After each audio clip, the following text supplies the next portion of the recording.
Hola, buenos días a todos y todas las personas que nos acompañan en esta fría mañana de viernes.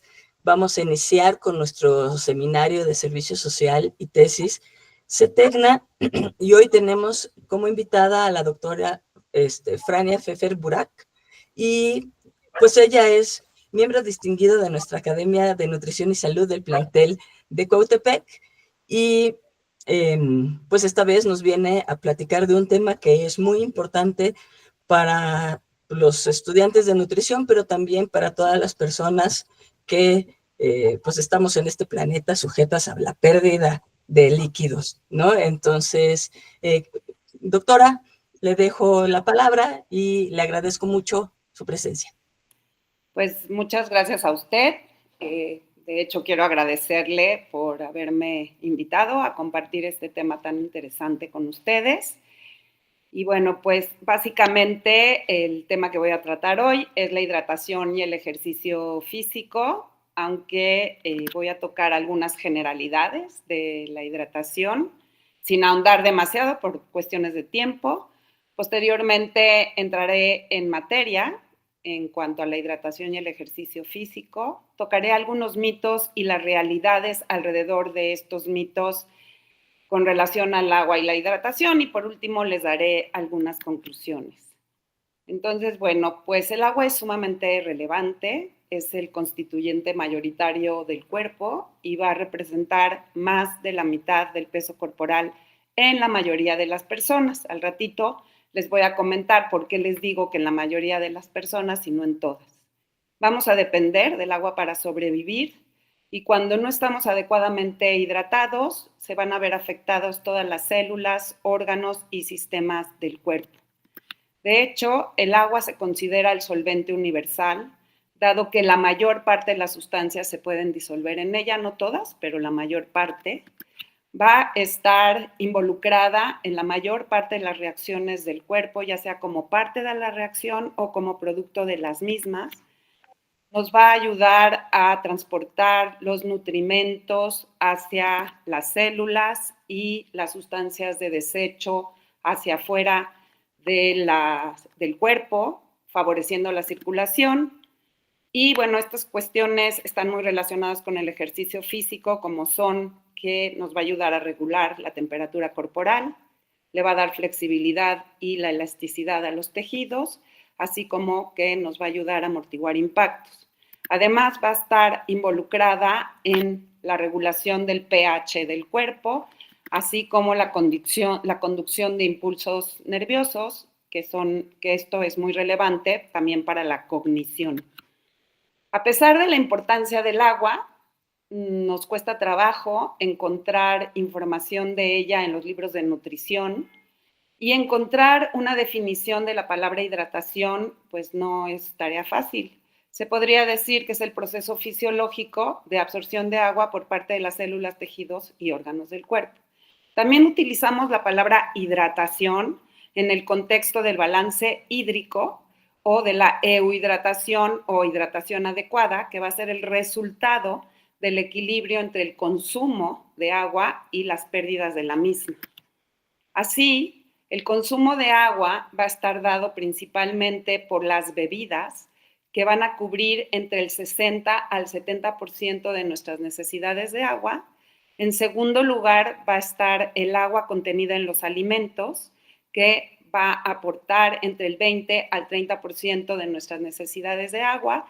Y va a haber una tercera vía de aporte, que es el agua metabólica, que es el producto de la oxidación celular de los macronutrimentos. De hecho, en el cuadro que ustedes ven abajo, podemos observar cuánta agua obtenemos por cada 100 gramos o 100 kilocalorías de proteínas, hidratos de carbono y grasas. El agua metabólica va a representar aproximadamente entre 200 a 300 mililitros al día de nuestras necesidades de agua. Y bueno, en este cuadro que vemos aquí, lo que básicamente observamos es que la mayor parte de los alimentos nos aportan o contienen algún porcentaje de agua, principalmente, por ejemplo, platillos como las sopas, los consomés, las cremas, pero también las frutas y verduras en general. Los únicos alimentos que no nos van a proporcionar agua van a ser los aceites y los azúcares. Por otro lado, en cuanto a las pérdidas, la principal vía de pérdida para nosotros va a ser la orina. La pérdida de agua va a ser entre 40 a 60% al día. La segunda vía de pérdida va a ser el sudor y las que se conocen como pérdidas insensibles vía piel y aire expirado, donde vamos a perder entre 30 y 55%, y la tercera vía de pérdida va a ser las heces, que es una vía de pérdida menor, entre 6 y 8%. Ahora, mantener nuestro balance hídrico en condiciones de temperatura templada, sin o con poco ejercicio, pues va a ser tarea fácil, pero si la situación cambia y estamos en una situación donde hace mucho calor o realizamos ejercicio vigoroso e intenso, las pérdidas se van a volver de casi el triple o más del doble. Mantener un equilibrio en estas condiciones va a ser mucho más difícil para el cuerpo. De hecho, en este cuadro que ven ustedes aquí, pueden observar que la actividad física vigorosa y prolongada en situaciones de calor, la principal vía de pérdida va a ser el sudor y en segundo lugar la respiración, bajando considerablemente las pérdidas por orina. Entonces, estas cuestiones son muy relevantes a tomar en cuenta cuando realizamos actividad física. Ahora, en cuanto a las recomendaciones para el consumo de agua, la edad va a ser el determinante más importante de la composición corporal y, por lo tanto, de las necesidades hídricas, pero no va a ser el único determinante. También hay que tomar en cuenta el sexo de las personas y su estado de nutrición. Así, aquí en este cuadrito podemos observar que un recién nacido de término aproximadamente va a tener entre 75 a 80% de agua corporal total. Esto va a ir disminuyendo a lo largo de la vida y un hombre adulto con un peso adecuado tendrá entre 60 a 65% de agua corporal total. Las mujeres adultas, como tenemos un porcentaje más grande de grasa o más alto de grasa, y la grasa es un tejido básicamente anhidro, vamos a tener entre 55 y 60%. Un adulto que padece obesidad y dependiendo del grado de obesidad que tenga, podría esto disminuir hasta 45%. Por eso les decía que en la mayoría de las personas, pero no en todas. Y los adultos mayores que van perdiendo masa magra a lo largo de la vida y la masa magra tiene más agua que la masa grasa, esto puede disminuir a 50 o 55%. Ahora, no existe un consenso en cuanto a nuestras necesidades de agua y esto se debe a que es muy difícil medir adecuadamente el consumo y recambio de agua. No hay un estándar de oro, una medida que sea considerada el estándar de oro para medir esto. Nuestras necesidades de agua se van a establecer con base en la cantidad necesaria para compensar las pérdidas, que ya vimos que pueden ser variables, y además para tratar de mantener un buen funcionamiento de los riñones. Los requerimientos de agua van a variar en las personas, inclusive pueden variar en la persona de un día a otro y se deben ajustar por edad, sexo, consumo de energía y nivel de actividad física, entre otros factores como podrían ser el clima y la humedad del lugar donde está la persona. En este cuadro que ven ustedes aquí, se muestran las ingestiones diarias sugeridas o ingestiones adecuadas para población mexicana, estadounidense y europea. Pueden observar en adolescente y adulta. Pueden observar en general que las recomendaciones o las sugerencias de consumo para hombres son más altas que para las mujeres. Esto se debe a que los hombres regularmente tienen contenidos de agua corporal más altos. En México se establecen recomendaciones para población adulta diferentes para población urbana que para población rural, siendo un poquito más altas las recomendaciones que se dan para la población rural, dadas las circunstancias de este tipo o las condiciones de este tipo de poblaciones. Las que normalmente ustedes van a encontrar en la literatura son las que se dan para población estadounidense, que en el caso de los adultos van a ser en las mujeres 2.7 y en los hombres 3.7 litros por día. En cuanto a la famosísima recomendación de los 8 vasos de agua al día, de la cual voy a hablar más tardecito, o sea, un poquito después, las únicas que se apegan a esta recomendación son las que se dan para mujeres adolescentes y adultas europeas. Ahora, ya entrando en materia, la actividad física es importante definirla, porque la actividad física es cualquier movimiento producido por los músculos esqueléticos que van a exigir un gasto de energía. Cuando hablamos de actividad física, estamos abarcando al ejercicio, al deporte y otras actividades que implican movimiento, como podrían ser jugar activamente, trabajos que pueden ser muy pesados, como la minería o la albañilería, cuando nos transportamos activamente, por ejemplo, caminando, corriendo, en bicicleta, en patineta, etcétera, ciertas tareas domésticas que conllevan una gran actividad, y también actividades recreativas como bailar, salir a pasear, andar en bicicleta y demás. Ahora, cuando hablamos de ejercicio, nos referimos a una actividad física que está planificada, estructurada y repetitiva, que se realiza generalmente con el objetivo de mejorar o mantener las condiciones de aptitudes físicas. Y cuando hablamos de deporte, es una actividad física especializada de carácter competitivo y va a requerir de entrenamiento y normalmente está reglamentado. Perdón. Ahora, siempre va a ser importante tomar en cuenta la hidratación. La hidratación adecuada va a ayudar al ejercicio. ¿Por qué? Porque va a mejorar la capacidad para realizar el ejercicio a un menor ritmo cardíaco. Cuando hacemos ejercicio bien hidratados, la percepción es de que es más fácil realizar este ejercicio y también va a haber una recuperación post-ejercicio más rápida. En cambio, cuando estamos deshidratados, va a disminuir nuestro rendimiento físico, se va a incrementar la percepción del esfuerzo para realizar el ejercicio, nos vamos a sentir fatigados mucho más pronto, sobre todo cuando realizamos ejercicio sostenido, va a incrementar el esfuerzo cardiovascular y también puede disminuir la motivación para realizar el ejercicio. En general, cuando vamos a hacer ejercicio, siempre es mejor estar bien hidratado que no estarlo. Algunas consecuencias de la deshidratación en el ejercicio es que pueden aumentar las molestias gastrointestinales, puede disminuir la presión arterial, puede aumentar la frecuencia cardíaca, disminuyendo el volumen plasmático y flujo sanguíneo a los órganos y músculos. También va a haber un incremento en la temperatura corporal, pero si no estamos adecuadamente bien hidratados, se va a disminuir la tasa de sudoración.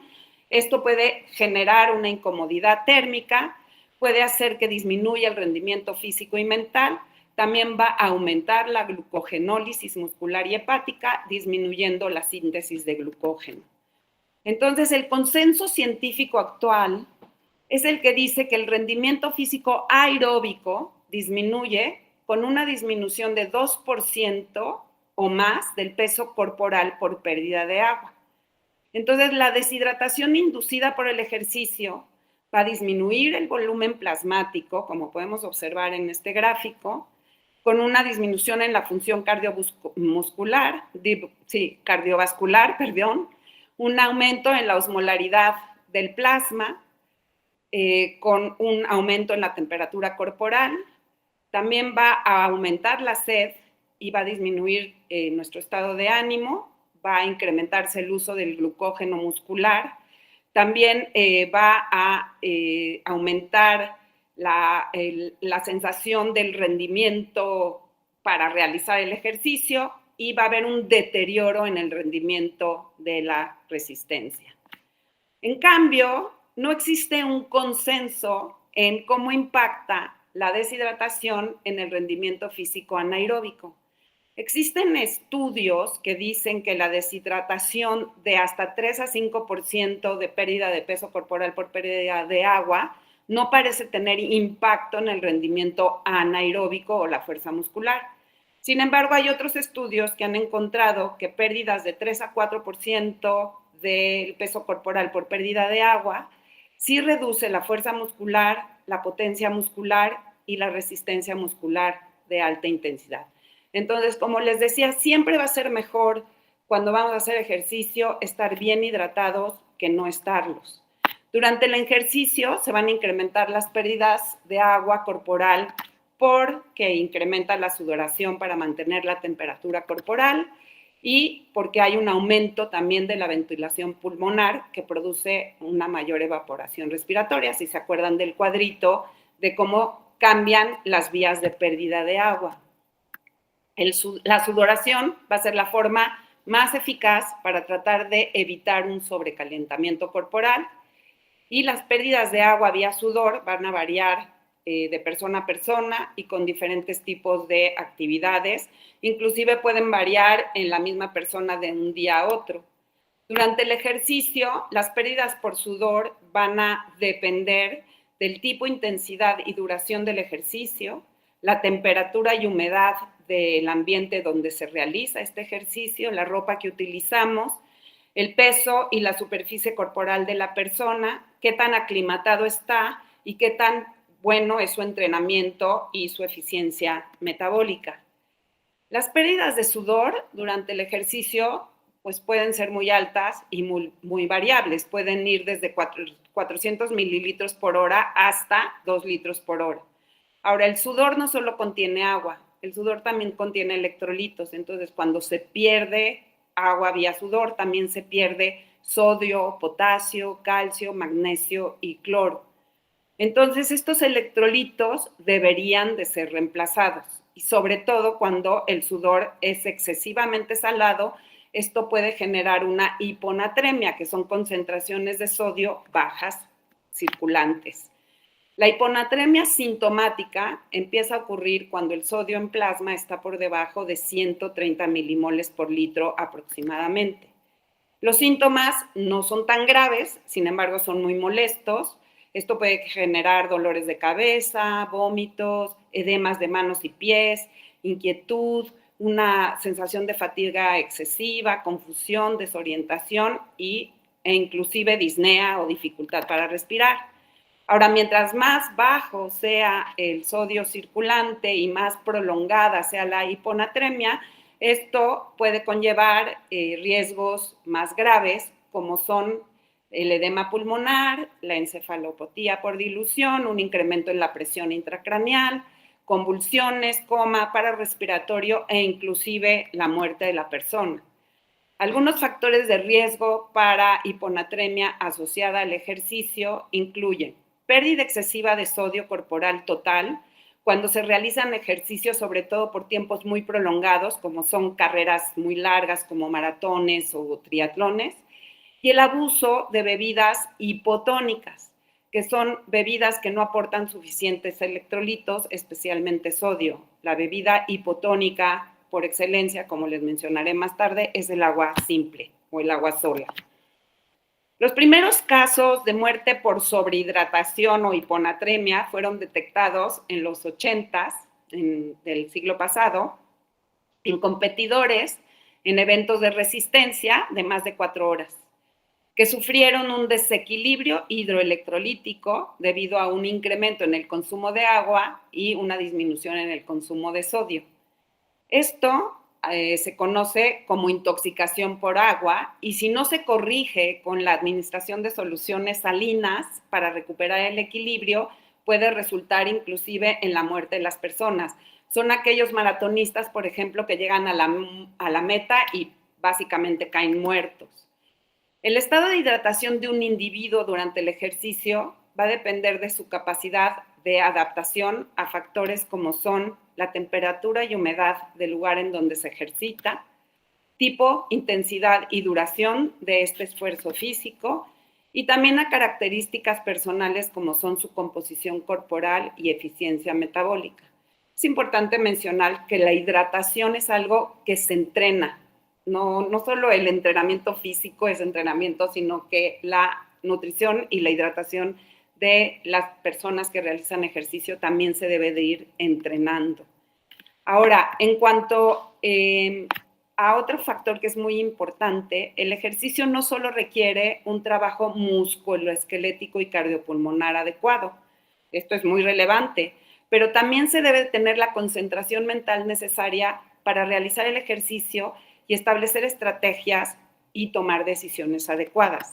Como les comentaba, la deshidratación afecta la capacidad cognitiva y también altera el estado de ánimo de las personas. Por lo tanto, si estamos deshidratados cuando hacemos ejercicio, esto va a limitar el hacer, pero también el saber qué hacer. Las respuestas fisiológicas en cada situación van a estar en función del estado de hidratación al iniciar y durante el ejercicio. Por eso hay estrategias de hidratación para el ejercicio. Las primeras estrategias que tenemos que tomar en cuenta son lo que tenemos que realizar antes del ejercicio o la competencia. Entonces, para iniciar con un estado de hidratación normal, se recomienda que ingiramos líquidos desde las 24 horas previas al entrenamiento o competencia. Así, las personas que entrenan todos los días, pues tienen que tomar esto en cuenta. Y además, consumir líquidos 2 a 3 horas antes del ejercicio, más o menos entre medio litro a 600 mililitros de agua o bebidas para deportistas. Ahora, si lo primero que hacemos en la mañana es hacer ejercicio, se sugiere que durante la hora previa, antes de llegar al lugar donde vamos a hacer ejercicio, sobre todo si el ambiente es muy caluroso, tratar de consumir entre 300 a 500 mililitros de algún líquido. Si se puede, irlo dividiendo en cuatro partes, o sea, tomar un poco de agua cada 15 minutos o de líquido.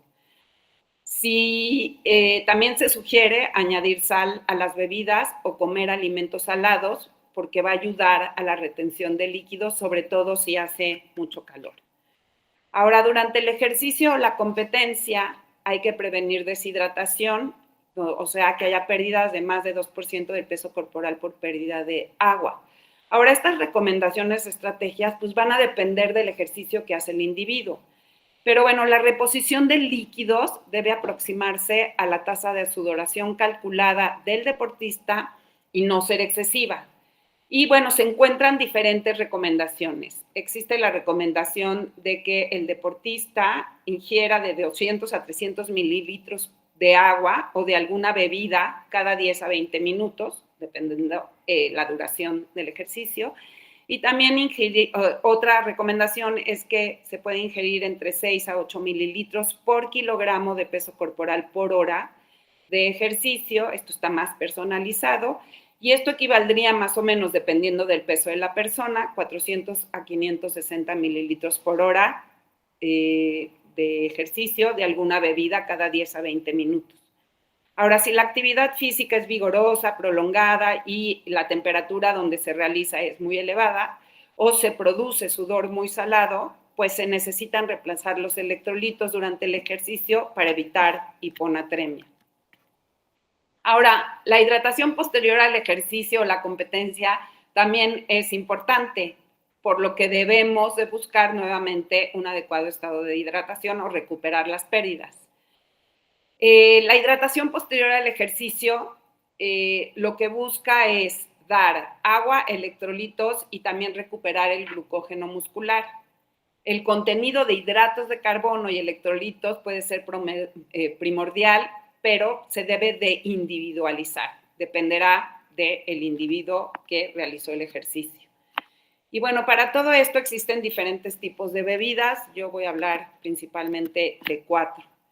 La composición de las bebidas va a influir en la tasa de vaciamiento gástrico y en su absorción en el intestino y por lo tanto también en su capacidad de hidratarnos.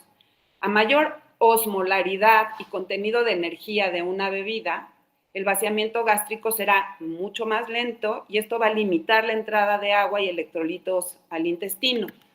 Por otro lado, la absorción muy rápida de una bebida va a promover una respuesta diurética que no queremos que suceda mientras estamos haciendo ejercicio.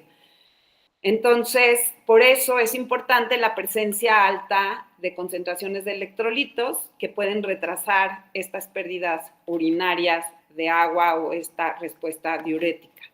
Todo esto influye en el estado de hidratación después de la ingestión de diferentes bebidas. El primer tipo de bebidas que encontramos son las bebidas hipotónicas, que básicamente lo que aportan es agua. La bebida hipotónica por excelencia es el agua simple potable. Se puede utilizar para ejercicio moderado por tiempos no muy prolongados y cuando la temperatura es templada, antes, durante y después del ejercicio.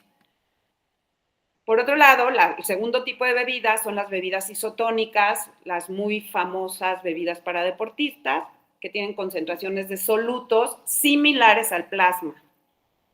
Estas contienen agua, hidratos de carbono entre 6 a 8%, facilitan el vaciamiento gástrico y también contienen electrolitos como cloruro de sodio, potasio, magnesio y calcio. ¿Quiénes deberían de consumir estas bebidas? Atletas de élite, atletas que participan en eventos de ultra resistencia y aquellos que realizan actividad física vigorosa y prolongada o a temperaturas muy elevadas. Las bebidas isotónicas nos ayudan a reponer líquidos y electrolitos, o sea, nos ayudan a evitar hiponatremia. Tienen una absorción reforzada con un vaciamiento rápido, con un vaciamiento gástrico rápido. Las bebidas que generan vaciamiento gástrico lento van a causar al final deshidratación, calambres abdominales y diarrea. Se sugiere que se den a temperatura fría entre 10 a 15 grados centígrados, dado que así son mejor aceptadas y mejor absorbidas, ya que ayudan a bajar la temperatura interna del cuerpo. Y también se sugiere que tengan sabor. Se ha visto y se han hecho estudios donde se ha determinado que el consumo de líquidos que contienen sabor se incrementa cuando saben a algo. Le gusta más a la gente, las consumen mejor y entonces la hidratación se incrementa significativamente. Es muy importante no esperar a tener sed nunca, porque la sed aparece cuando ya se perdió el 1 a 2% del agua corporal y por lo tanto ya estamos, aunque sea ligeramente, deshidratados. En cuanto a las bebidas hipertónicas, estas suelen tener mayor concentración de hidratos de carbono. Aquí encontraríamos, por ejemplo, las bebidas carbonatadas con azúcar o las aguas frescas que se les agrega azúcar, que son muy populares en nuestra alimentación. Y estas reducen la velocidad de vaciamiento gástrico y la absorción neta de líquidos, limitando el consumo de agua. Se recomienda que si se van a consumir, su consumo sea varias horas antes o al terminar el ejercicio y no se indican realmente para la hidratación ni para la rehidratación durante la actividad física, pero sí se llegan a utilizar en la nutrición deportiva para dar cargas de hidratos de carbono en la fase de entrenamiento de actividades de fondo y de gran fondo. El cuarto tipo de bebidas que voy a mencionar son las bebidas energizantes. Estas no están diseñadas para la preparación ni para la recuperación del individuo activo o deportista. Contienen una gran cantidad de azúcar, además contienen taurina, que es un aminoácido que en algunos estudios con animales se ha visto que aumenta la capacidad física, pero en la alimentación de nosotros, la taurina está presente en los alimentos, no debería de estar agregada y además contiene una gran cantidad de cafeína mucho más alta que las bebidas de cola, por ejemplo. Se dice que esto puede dar un impulso energético por estimulación del sistema nervioso central, con un efecto temporal que va a depender de la tolerancia de cada individuo. Por su composición, su consumo habitual puede provocar en individuos susceptibles un incremento en la presión arterial y también alteraciones en la coordinación motor. De hecho, en algunos países de Europa, y esto se está pensando hacer en México también, su consumo no está indicado para menores de 18 años, mujeres embarazadas ni mujeres lactantes. Y bueno, esto con respecto al ejercicio y la hidratación. En cuanto a los mitos y algunas realidades, pues solo voy a tocar algunos por cuestiones de tiempo. El primero es el que dice que hay que beber solo cuando se tiene sed. Pues la realidad es que la sensación de sed aparece cuando ya hay una disminución del peso corporal por pérdida de agua, o sea, ya hay deshidratación. La sensación de sed se encuentra retrasada respecto de la pérdida de agua por lo que hay que beber aunque no tengamos sed. El mito número 2 es con respecto a que hay que beber 8 vasos de agua al día. A mucha gente se le hace realmente cuesta arriba beber 8 vasos de agua al día. Pero ¿qué tal 8 cervezas en 2 horas? Puede resultar tarea fácil, sobre todo si hace muchísimo calor. La verdad es que esta recomendación puede estar abierta a una amplia gama de interpretaciones y de preguntas. ¿Para quién es esta recomendación? ¿Se refiere a hombres, a mujeres? ¿Habla de agua sola, de líquidos en general? ¿Es para climas templados, para personas activas, para personas sedentarias? Realmente no queda claro para quién está dada esta recomendación. Se basa en supuestos clínicos más que en evidencia científica clara y no se sabe exactamente cuándo o de dónde surgió esta recomendación. Hay 2 hipótesis al respecto.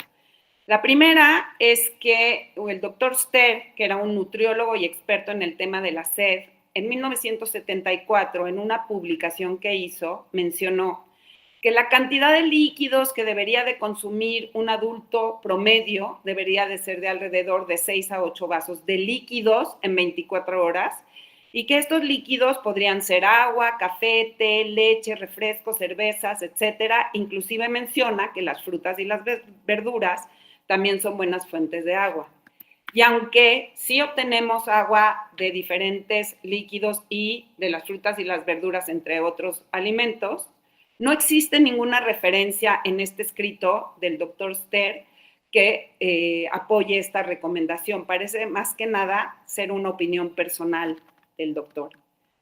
La otra hipótesis es que esto podría venir de la recomendación que en 1945 dio el Consejo de Investigación Nacional de Estados Unidos de que los adultos deberían de consumir 1 mililitro de agua por cada kilocaloría de alimento que consumen. Entonces, si los hombres aproximadamente consumen 2.500 kilocalorías y las mujeres 2.000 kilocalorías por día, esto sería lo equivalente a 8 a 10 vasos de agua al día. Sin embargo, esta recomendación de agua ha ido incrementándose con los años, como vimos en las recomendaciones que se dan para población mexicana y estadounidense, y la única que se apega a los 8 vasos de agua al día es la que se da para mujeres adolescentes y adultas europeas. El tercer mito es que solo el agua hidrata. La realidad es que nosotros obtenemos líquidos y agua a partir de todas las bebidas, de los alimentos y también de la oxidación de los macronutrientes, o sea, del agua metabólica.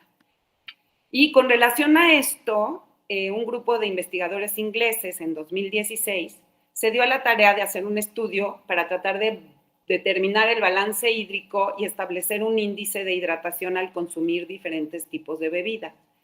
Fue un estudio pequeño, estudiaron a 72 hombres jóvenes en un adecuado estado de hidratación y utilizaron el agua como control, asignándole un valor de 1 de índice de hidratación.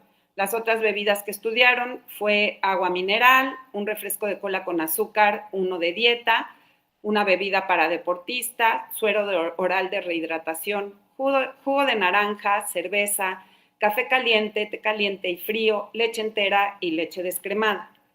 Básicamente lo que encontraron es que no hubo diferencias significativas en el índice de hidratación entre el agua simple y las diferentes bebidas, a excepción del suero oral de rehidratación, la leche descremada y la leche entera, cuyo índice de hidratación fue significativamente más alto, esto debido a su contenido de electrolitos. O sea, llama la atención que la bebida para deportistas no tuvo un índice de hidratación mayor. Esto podría ser a que los hombres estaban bien hidratados. El mito número 4 es con referencia a la ahora muy famosa agua alcalina, que es aquella que tiene un pH por arriba de 7. Si nosotros revisamos el internet y buscamos los beneficios que se dicen tener por consumir agua alcalina, encontramos infinidad de situaciones. como que mejoran nuestra digestión, problemas digestivos, problemas hasta de síntomas de esclerosis múltiple, ayuda a nuestro sistema inmunitario, el tiempo de recuperación de postactividad física, problemas óseos, articulares, etcétera.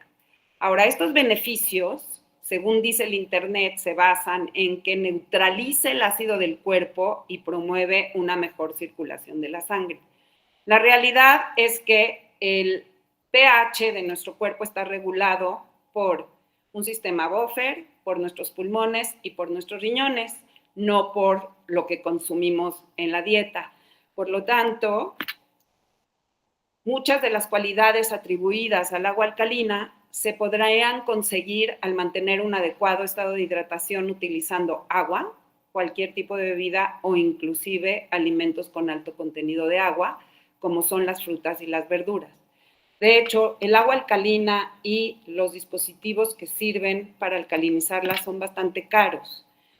La realidad es que la información la difunden las empresas dedicadas ya sea a comercializar este tipo de agua embotellada o los dispositivos para alcalinizarla. En la literatura no existen estudios bien diseñados para abordar este tema. Los que hay son pequeños y básicamente lo que arrojan son conclusiones y resultados bastante contradictorios. Y de hecho, la fisiología de la regulación del pH es bastante clara y no da lugar a pensar que el agua alcalina puede modificar el equilibrio ácido-base del cuerpo. Nuestro cuerpo se maneja en unos pHs que van de 7.35 a 7.45, ligeramente alcalinos.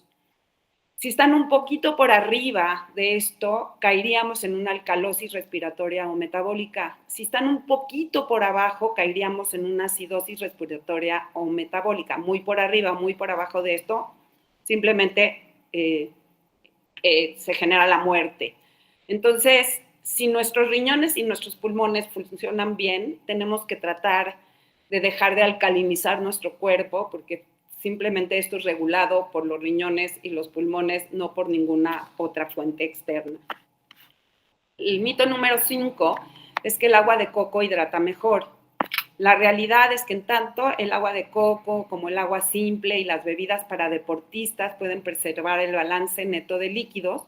Sin embargo, el agua de coco va a ocasionar una menor sensación de plenitud estomacal, por lo que puede consumirse en mayor volumen. La composición óptima de una bebida para rehidratar va a depender del origen y la cantidad de las pérdidas, pero va a ser bien importante personalizar los procesos de hidratación y rehidratación conforme a las prácticas, gustos, necesidades y posibilidades de cada sujeto. No todo el mundo le gusta el agua de coco y no todo el mundo la puede conseguir o comprar. En este cuadro lo que vemos es por qué el agua de coco se puede consumir en mayor cantidad. Y esto es debido a que contiene mayor cantidad de sodio y de potasio, o sea, tiene más cantidad de electrolitos y su composición es bastante óptima para la hidratación. Aquí les voy a dejar un video muy divertido, muy viejito, es viejito, no es muy nuevo, pero habla de las bondades del agua de coco para que vean cómo se hacen los mitos.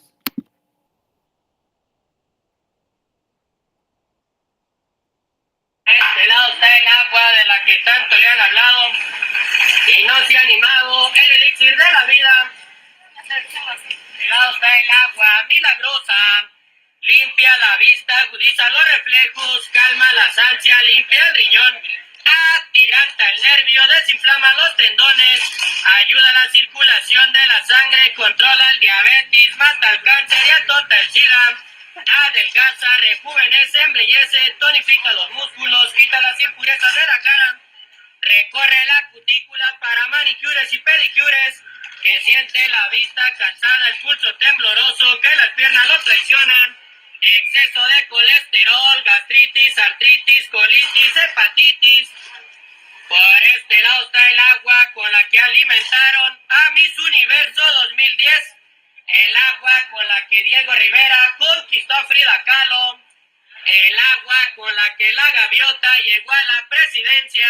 El agua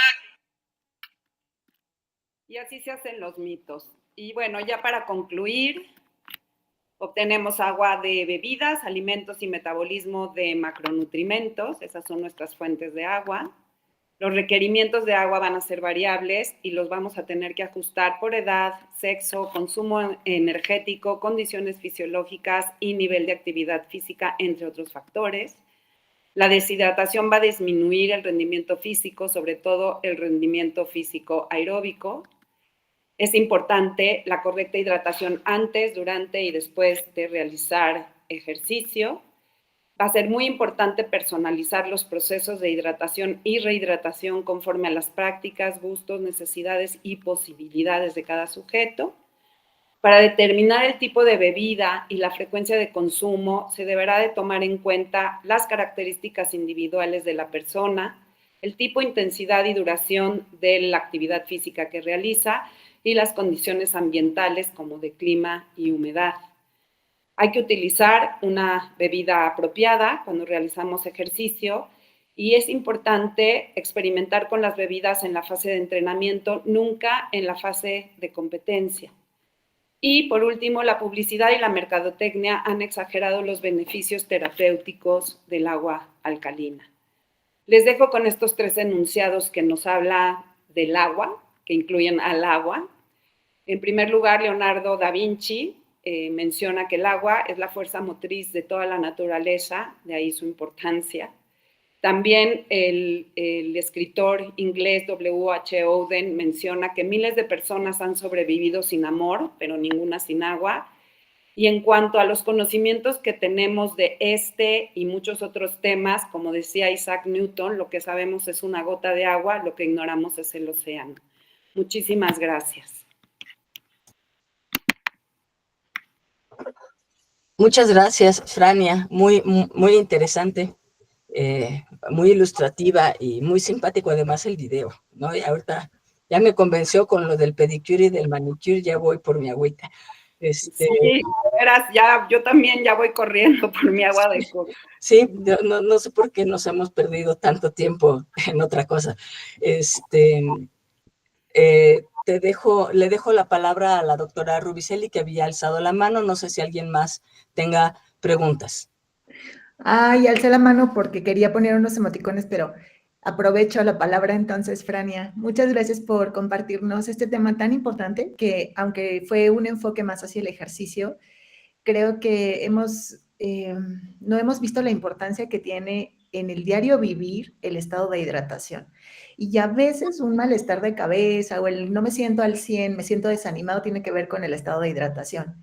Porque no nos hemos dado cuenta muchas veces que no estamos consumiendo la cantidad adecuada de alimentos todos los días y que eso está contribuyendo diariamente a que en algún momento tengamos algún síntoma de deshidratación y no lo consideramos, ¿no? O estamos constantemente consumiendo café, tés, como bebidas para hidratar, pensando que realmente estamos ingiriendo agua y puede ser que no estemos haciéndolo al 100%. Hay una cosa que me gustaría pedirte y es, desde tu experiencia como en el área de la hidratación, ¿cuáles serían los síntomas que una persona, que cualquiera que nos esté viendo, o para los nutriólogos, ¿no? que están también en formación aquí en la universidad, cómo pueden identificar rápidamente algunas señales cotidianas de deshidratación en los pacientes que no están haciendo ejercicio, que son personas incluso sedentarias, pero que también están teniendo procesos de deshidratación? ¿Cómo lo identifican rápidamente?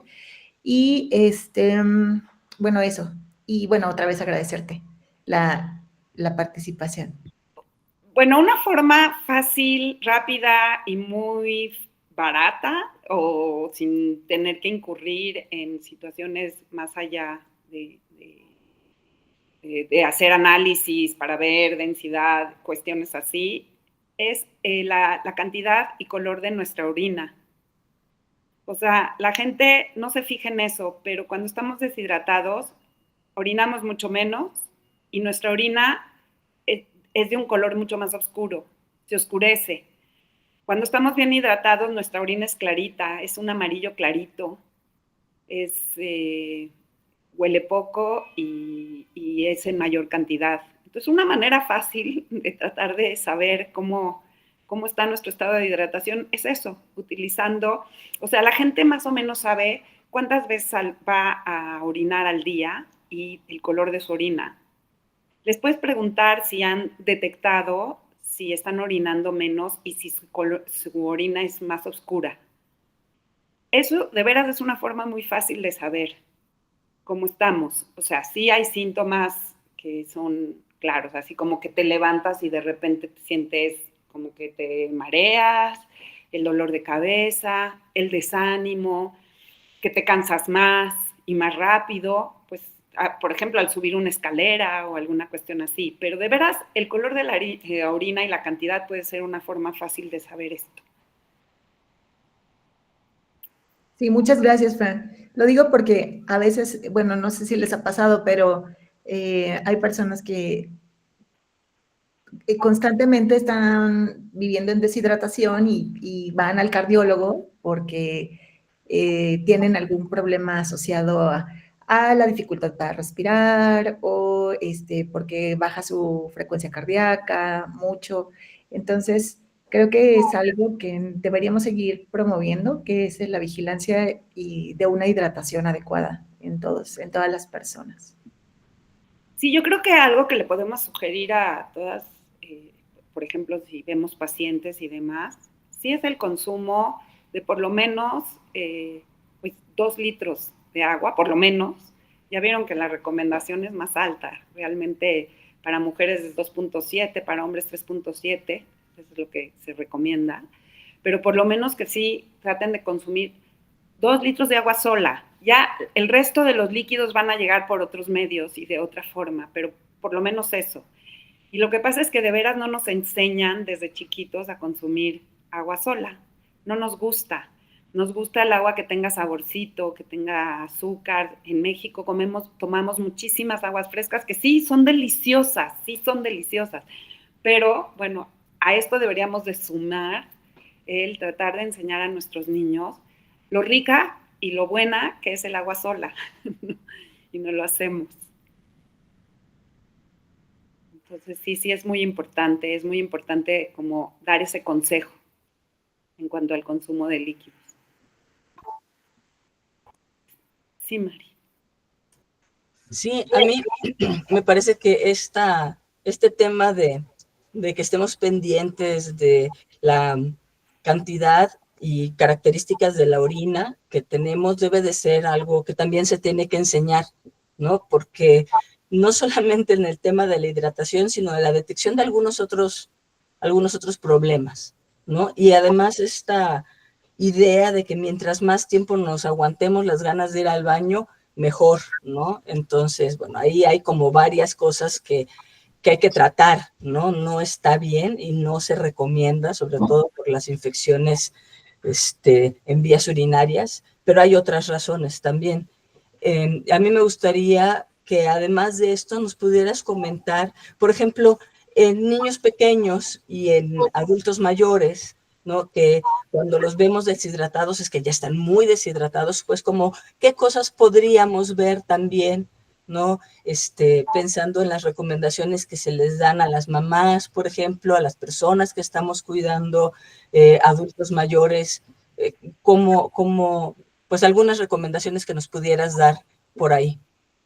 Sí, mira, en caso de los adultos mayores, la idea sería tratar de ofrecerles las bebidas que a ellos les gustan, porque muchos son muy renuentes a consumir agua sola y dárselas a la temperatura que les gustan. O sea, tomar en cuenta ciertos caprichos, si les gusta tibia, tibia, si les gusta caliente, caliente, si les gusta fría, fría. Ponerle, sí, algo de sabor, a lo mejor las bebidas de limón les gustan a los adultos mayores. Tratar de hacerles rutinas, facilitarles el acceso a tanto a alimentos que tengan líquidos como a bebidas, dejárselas listas para beber, porque luego no pueden levantar la jarra de agua para servírselas. Sí, tomar en cuenta que muchos de ellos dicen, yo no quiero tomar agua porque tengo incontinencia y porque padezco y en la noche no me quiero levantar porque me da miedo caerme. Entonces, bueno, a lo mejor sí que dejen de consumir líquidos unas horas antes de acostarse a dormir, pero sí que durante el día, por ejemplo, con cada comida, ofrecerles por lo menos un vaso de agua. Después de ciertas actividades, hacer la rutina de que consuman algo de líquido. Esto, la verdad, sí ayuda y, bueno, sí estar atentos a síntomas como confusión, lengua seca, hundimiento de sus ojitos, y lo mismo en los niños, ¿no? De posibles problemas de deshidratación. En cuanto a las mamás, lo que se les puede sugerir es estar atentos al estado de hidratación de sus niños, sobre todo cuando salen a jugar al aire libre, parar el juego un momento y darles como pausas de hidratación, que esto difícilmente se hace. A veces ofrecerles a lo mejor alimentos que pudieran serles sabrosos, ricos y que contienen agua, o sea, cantidad de agua como podría ser una fruta como la sandía en un momento determinado, además de los líquidos que se les ofrecen. Mandarles en su lonchera siempre agüita que pudieran consumir, agua sola, ¿no? Y hacerles el hábito de que la consuman y comentarles lo importante que es que estén bien hidratados, que el hecho de que entren a sus clases bien hidratados van a rendir mejor en la escuela, porque sí se ha visto que los niños que van a la escuela bien hidratados o se hidratan, que los profesores mismos los dejaran consumir líquidos a la hora de las clases, porque esto les va a permitir aprender mejor. O sea, hay muchos consejos que se pueden hacer como para facilitar el consumo de agua y líquidos y alimentos que contienen líquidos en estos grupos de edad. También las mujeres embarazadas que tienen esta peculiaridad de que tienen que orinar más, sudan más y demás, también se tienen que mantener bien hidratadas. Les va muchísimo mejor. Las mujeres que están lactando para producir leche también necesitan estar bien hidratadas. Entonces, estos pequeños consejos pueden ayudar muchísimo a que mantengamos un buen estado de hidratación. Ahora, nosotros tenemos la idea de que el café y el té pues, son diuréticos, pero pues todo depende de qué cantidad de café o té consumamos. Entonces, si nos gusta el café, claro, con cierto límite, no excediendo, o sea, se dice que más de 2 cafés al día, pues no, pero esos 2 cafés al día sí cooperan en la cantidad total de líquidos que consumimos al día. Entonces, no hay que satanizar tampoco al café y al té, ¿no? Entonces, son algunas sugerencias. Sí. No te escucho. Muchas gracias. Sí, creo que son muy buenas estas recomendaciones que nos das y pues creo que ahí tendríamos que apelar a los profes en la primaria y en el kinder o en la secundaria, ¿no? Que parece que cuando los niños piden que permiso para ir al baño es simplemente como el capricho, ¿no? Y entonces pues los obligan a esperarse hasta la siguiente hora o que llegue el compañerito y eso. Entonces, digo, parece que el control del cuerpo es demasiado para, o sea, fomentan este tipo de cosas, bueno, entonces no tomo agua, ¿no? Y entonces Sí, digo, a la larga se va sumando, ¿no? Porque si hay condiciones cuando uno va a viajar, por ejemplo, pues sabe que es un problema, ¿no? Porque estás en el avión donde vas a estar respirando aire más seco, ¿no? Y seguramente vas a tener mayor pérdida de agua por la exhalación, pero no vas a tomar agua pues por el problema de estar yendo al baño en el avión, si es muy largo el viaje, etcétera. Entonces, pero esas cosas no las aprendemos a gestionar en términos de la fisiología, sino en términos de cómo nos enseñaron en la escuela a aguantarnos las ganas para no estarle dando guerra al profesor, ¿no? Creo que ese tipo de cosas también tendrá que entrar en la discusión en algún momento, sobre todo con las mamás, con los papás, con las personas que tienen a su cargo algún menor. Y otra cuestión relevante, y sí creo que hay que mencionarlo, es que a veces los accesos a agua simple potable no son los adecuados. No tenemos accesos a agua buena, a agua bebible, a agua que no. Muchas mamás, por ejemplo, dicen, no, doña, yo prefiero darle a mi hijo una Coca-Cola que sé que por lo menos no se va a enfermar del estómago, a darle el agua de la llave donde le va a dar un diarreón, marca llorarás. Sí lo oyes, porque Sí. no hay adecuado acceso a buenas fuentes de agua simple, potable, ¿no? Que de confianza. Así es, hay que comprarla y eso es muy caro. Es caro y no le sabe buena porque no estamos acostumbrados a consumirla tampoco. Entonces, sí hay muchas cuestiones que de a poquitos se podrían ir mejorando. Mira, por ejemplo, cuando visitamos a nuestros viejitos, podemos sentarnos con ellos y tomar algo con ellos. Tomar agua o un té, por ejemplo, que les podría servir para aumentar su consumo de agua. Los viejitos toman muchas medicinas y a veces se las toman en seco. Con que consuman un traguito de agua con cada uno de los medicamentos que toman, ya ayuda. O sea, ya es incrementar en alguna medida el consumo. O sea, hay pequeñas cositas que sí hay que tomar en cuenta en grupos en particular y en grupos en general, pues la situación aquí, que no en todos lados hay accesos adecuados a agua simple potable. Inclusive cuando hablan de bebederos en las escuelas, ¿cómo haces para que el bebedero esté en buenas condiciones y el agua que llega a ese bebedero garantizar que sea simple, potable y que no vaya a generar problemas? No es fácil. Así es. No es fácil. Entonces, bueno, pues sí es un tema, esto de la hidratación.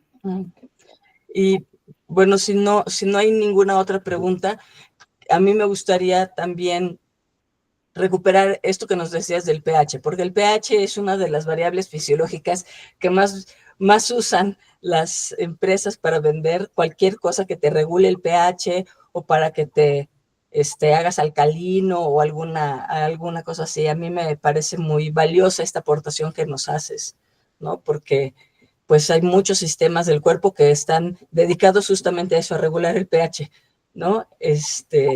Y el aparato digestivo no es uno de ellos. O sea, de hecho, yo tomo agua de la alcalinidad o acidez que sea, y llega al estómago y se revuelve con el ácido del estómago, y de ahí pasa al intestino y se revuelve con las enzimas que lo van a alcalinizar un poquito. Al pasar a la circulación, esto se va a regular por los sistemas que tenemos en el cuerpo para regular el pH, no por el pH de lo que coma uno, exacto. De lo que como. Entonces, esto es una peculiaridad que pues pierden de vista las personas, ¿no? Nada más sabiendo un poquito de cómo se regula la cuestión del aparato digestivo y luego el pH del cuerpo, pues esto no va. Y luego lo que hace uno es comprar unas aguas carísimas que dicen que tienen un pH por arriba de 7 y... Así, y que o te tomas tu limoncito para que se agríe bien tu cuerpo, ¿no? Sí, para acidificar bien el cuerpo, no va. Sí, no. Muy bien, no sé si alguien más tiene preguntas, si hay creo que no. Aquí hay aplausos para ti de parte de Alicia. Muchas gracias.